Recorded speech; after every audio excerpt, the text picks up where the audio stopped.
Oui, on peut le dire, toutes les études maintenant montrent clairement que les quartiers où les catégories socio-professionnelles sont plutôt dépendantes d'un niveau d'études ou d'une éducation différente, en fait sont clairement en déficit d'activité physique par rapport à d'autres personnes sur des quartiers on va dire plus aisés, je ne sais pas si on peut dire comme ça. En tout état de cause, c'est malgré tout une problématique qui concerne toute la population et il y a des personnes qui sont plus touchées que d'autres. Oui.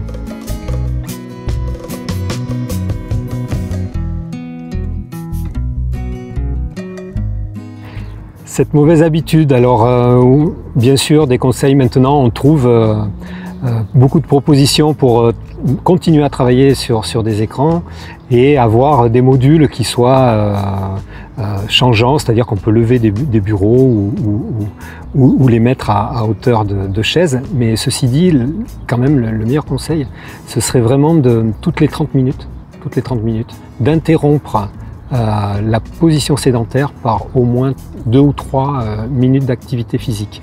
Ça n'a pas l'intérêt de produire une activité physique supérieure sur la journée, mais par contre, ça casse le cycle délétère de la position assise maintenue beaucoup trop longtemps.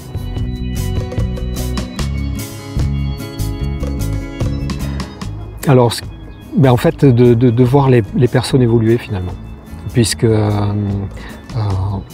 sur une durée aussi longue, 9 mois, finalement, quand on est avec les personnes concernées, on vit ensemble une aventure.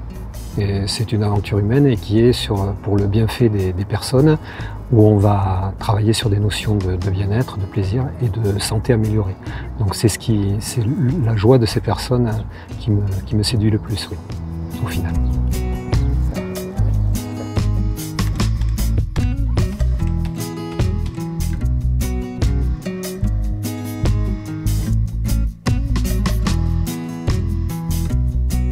Ouais, mais je trouve cette initiative de Move dans les quartiers ici à Tarbes une très belle organisation, puisqu'on est encadré et on fait de la gymnastique et de la marche et on est accueilli avec le sourire tous les lundis et tous les jeudis et il y a une très bonne ambiance dans le groupe.